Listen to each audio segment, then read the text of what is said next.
Greetings and welcome to Marah Talks History. Today I'll be talking about the medieval legend of Saint Guinefort the Greyhound, an innocent dog who was wrongfully killed by his owner, who did not know about his dog's heroic act before killing him, and as a result, Guinefort was venerated as a folk Catholic saint after the townsfolk heard of Guinefort's heroic deed and wrongful execution.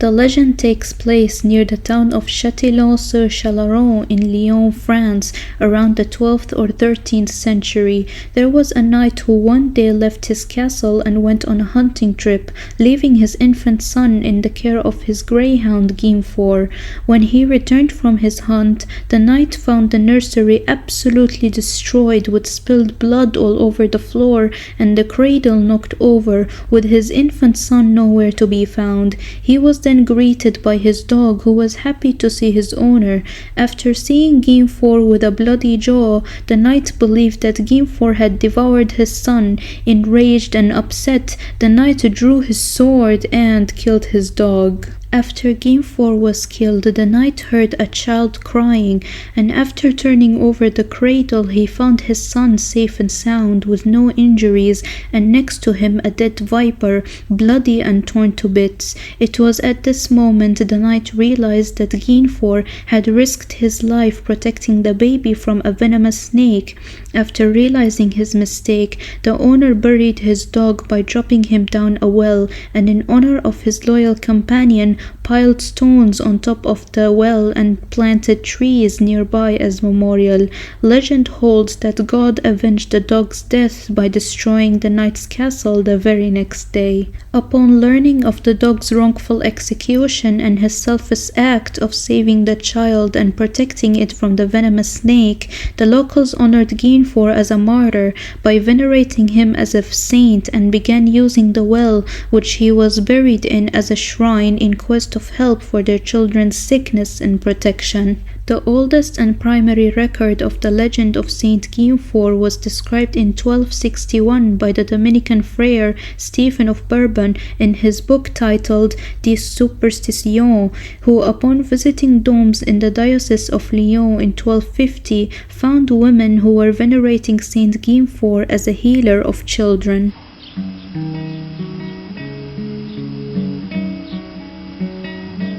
Stephen of Bourbon, who is the primary source of the legend of Saint Guinefort, was a historian of medieval heresies as well as part of the Inquisition and one of the first inquisitors. The Inquisition was a judicial procedure and a group of institutions within the Catholic Church whose aim was to get rid of heresy, apostasy, blasphemy, witchcraft, and other customs which are considered to be deviant. Once Stephen of Bourbon discovered that townsfolk had venerated a dog as a saint, writing, the local peasants, hearing of the dog's noble deed and innocent death, began to visit the place and honor the dog as a martyr in quest for help for their sickness and other needs. The custom was regarded as harmful and superstitious by the church, and therefore he had the dog's bones disinterred and the trees which served as Saint Guinefort's shrine burnt down. Stephen then had an edict passed against anyone praying and seeking help from Saint Guinefort with fines and a penalty of the seizure and sale of one's possessions. An interesting thing is that while it is technically considered a legend, the shrine of Saint Guinefort did indeed have a dog's skeleton buried in it, which gives the story some credibility that the greyhound story was actually based on a real event. Stephen of Bourbon mentions a ritual practiced by the cult at the shrine of Saint Guinefort was based on the belief of changelings, who were infants that are supposedly swapped by fairies with a sickly or monstrous fairy-like child. While the idea of it is considered ridiculous today, in medieval Europe people did indeed believed and feared of their children becoming changelings. The changeling ritual has pagan origins way before the legend of Saint Guinefort, and the ritual was done by the mother under the direction of a witch-like woman who lived near the town. The child would be passed between tree trunks in Saint Guinefort's woods, and then, leaving the child alone on a bed of straw with burning candles, the mother would then pray to Saint Guinefort for help to cure the child, who would then be submerged in a nearby river. Stephen wrote that many infants died during these rituals, and historians consider that the children suspected of being changelings were in fact children with conditions such as autism, epilepsy, or were born with facial deformities. It should be noted that the changeling rituals and remedies was practiced in many parts of medieval Europe and not just by the cult of Saint Guinefort. The idea of a dog in heaven was considered heresy by the church during the Middle Ages, and I know what you are thinking. How was Guinefort venerated as a saint if the church considered dogs in heaven as heresy? Well, that's because the current process of declaring saints by beatification and canonization was not formalized until the 13th century, around the time Stephen of Bourbon discovered the dog saint, and the process of declaring saints did not really have a structure during the early centuries of the church, and it was not uncommon for many regions to declare their own saints without permission from the Vatican. While Stephen of Bourbon severely persecuted those who prayed to the greyhound, he had a lot of sympathy for Guinefort and was clearly upset about his death. He describes the execution of Guinefort as unjustly killing of a dog so useful, and described the entire event as the dog's noble deed and innocent death. And to be fair to Stephen, the story is for sure to have you feeling incredibly sad at the dog's unjust murder. I'm not much of a dog person, and even I felt sad and had to have a moment of silence reading the legend.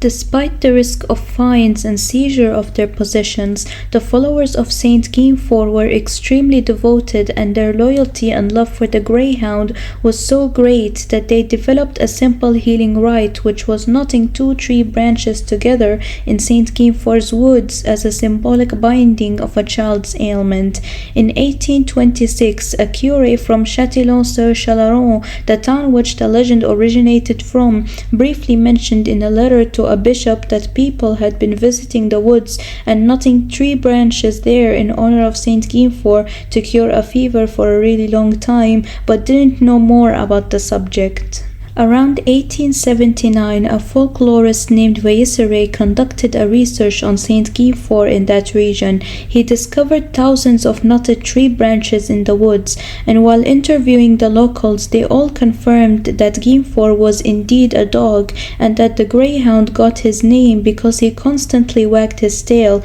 and that the name Guinefort comes from the old French word guigner, which means wink or make a sign. The last known pilgrimage to Saint Guinefort Woods was in the 1940s, where it was reported to a doctor that someone's grandmother had visited the site to cure a child's ailment. The passing of the edict had never stopped the locals from seeking help from Saint Guinefort, for their devotion was never ending, and that the cult persisted for over 650 years, with the first pilgrimage and rituals being in 1250 till the last pilgrimage and the healing rite being done in the 20th century. In modern times, there are still some people who venerate Guinefort as a saint and pray to him for curing illness or to find solace after their pet's death, and it is said that he was named after the human Saint Guinefort of Pavia, whose feast day is on the 22nd of August, which is now recognized as the feast day for the greyhound.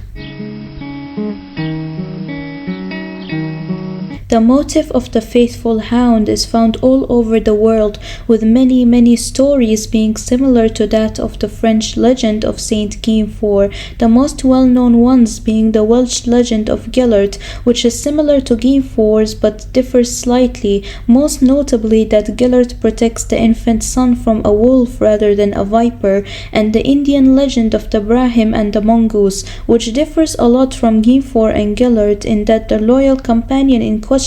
being a mongoose, and that the Brahim's wife being the one who unjustly kills the protector of her infant son. While it is commonly known today that dogs are the most loyal of all animals and for which they are celebrated for around the world, the loyalty and devotion of the people of Châtillon-sur-Chalaronne towards their beloved greyhound is comparable to that of Guinefort's loyalty towards his master. They kept the greyhound's memory, legend, and healing rite alive for over 650 years throughout the centuries, despite the condemnation and threat of severe fines that would have rendered them homeless and poor. The great irony is that Stephen of Bourbon, the inquisitor, who destroyed whatever is left of Guinefort and his shrine, is the reason why the story of Guinefort is engraved in history forever, as without his written work condemning those who venerated the greyhound as a saint and practiced the healing rites, the legend of Guinefort would have been lost forever. This concludes the legend of Guinefort, the dog who became a saint.